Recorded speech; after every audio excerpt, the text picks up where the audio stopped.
Hi hello అండి అందరికీ నమస్కారం అండి ఫ్రెండ్స్ హాయ్ అండి అందరికీ నమస్కారం అండి ఫ్రెండ్స్ ఇక భారీ భూకంపం పరిస్థితి చాలా దారుణం అంటూ ఇప్పుడిప్పుడే మనకు ఒక బ్రేకింగ్ న్యూస్ అప్డేట్ అయితే రావడం జరిగిందండి.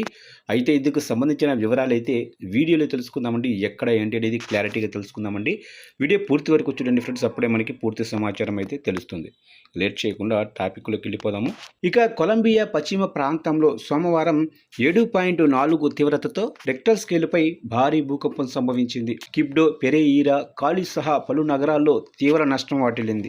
పలు విమానాశ్రయాల కార్యకలాపాలు కూడా అంతరాయం ఎదుర్కొన్నాయి.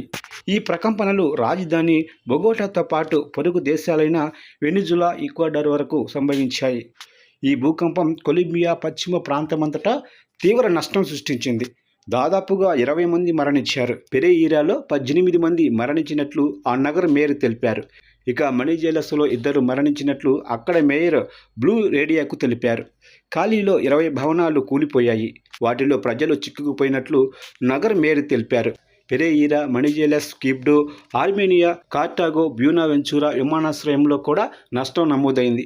అక్కడ విమాన కార్యకలాపాలు కూడా నిలిపివేసినట్లు కొలంబియా విమానయాన సంస్థ వెల్లడించింది. ఇక అమెరికా భూగర్భ సర్వే, కొలంబియా భౌగోళిక సేవా సంస్థలు ఈ భూకంపం తీవ్రత 7.4గా తెలిపాయి. భూకంప కేంద్రం బొగోటాకు పశ్చిమంగా సుమారుగా 400 కిలోమీటర్ల దూరంలో ఉన్న సాన్ జోసే డెల్ పాల్మర్ సమీపంలో 96 కిలోమీటర్ల లోతులో నమోదైంది.